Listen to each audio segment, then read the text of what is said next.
Bonjour, bienvenue dans la bibliothèque de Béatrice. Aujourd'hui, je suis accompagnée de Maraka.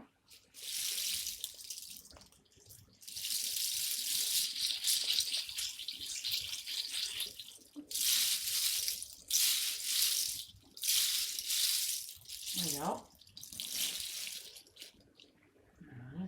Elle est conçue et fabriquée il y a 2 mois à San Agustín, en Colombie. Voilà, c'était un plaisir d'aller chercher des graines, d'aller remercier et de la fabriquer. Voilà. Donc elle est née. Voilà, la Maraka. J'espère que ça vous a plu.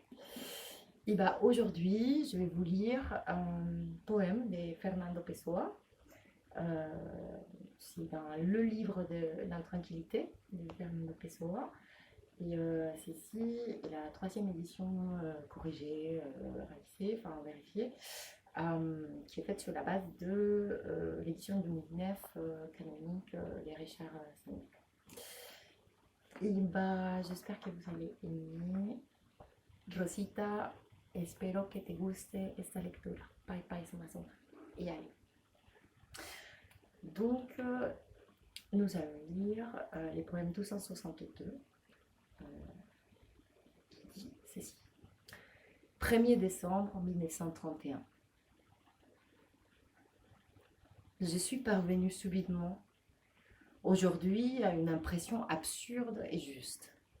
Je me suis rendu compte, en un éclair intime, que je ne suis personne, absolument personne.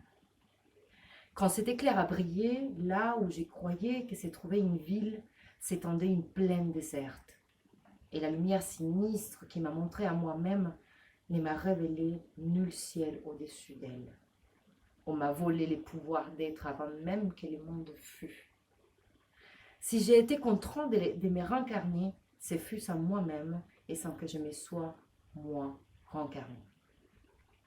Je suis le Fabourg d'une ville qui n'existe pas, les commentaires prolixes d'un livre que nul n'a jamais écrit. Je ne suis personne, personne. Je ne sais ni sentir, ni penser, ni vouloir. Je suis je suis le personnage d'un roman qui reste à écrire et je flotte, aérien, dispersé sans savoir été, parmi les rêves d'un être qui n'a pas su m'achever. Je pense, je sens sans cesse, mais ma pensée ne contient pas de raisonnement. Mon émotion ne contient pas d'émotion.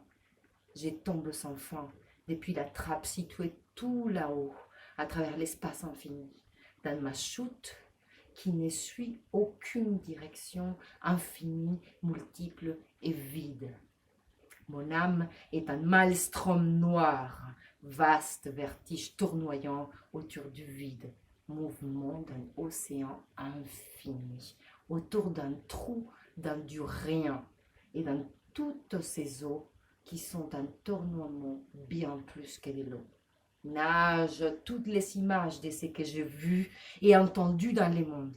Défilent des maisons, des visages, des livres, des caisses, des lambeaux de musique et des syllabes éparses dans un tourbillon sinistre sans fin. Et moi, ce qui est réellement moi, je suis le centre de tout cela. Un centre qui n'existe pas. Si ce n'est que par une géométrie de l'abîme. Je suis ce rien autour duquel ces mouvements tournoient sans autre but que de tournoyer et sans exister par lui-même, sinon par la raison que tout cercle possède un centre.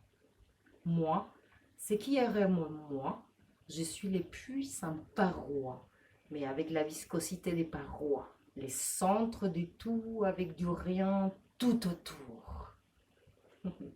Et au fond de moi, c'est comme si l'enfer lui-même éclatait de rire, sans offrir au moi l'humanité de quelques diables s'esclaffant, mais seulement la folie croissante de l'univers mort, les cadavres tournoyants de l'espace physique, les confins noirs de tous les mondes flottant au vent, bord informe, anachronique, sans nul Dieu qui les crée, absent de lui-même et tournant dans les ténèbres des ténèbres, impossible, unique, tout. Pouvoir savoir penser, pouvoir savoir sentir. Ma mère est morte très tôt et je ne l'ai même pas connue. Rosita, j'espère que tu as aimé. Bye bye, suma suma. Merci infiniment de partager cet instant avec moi.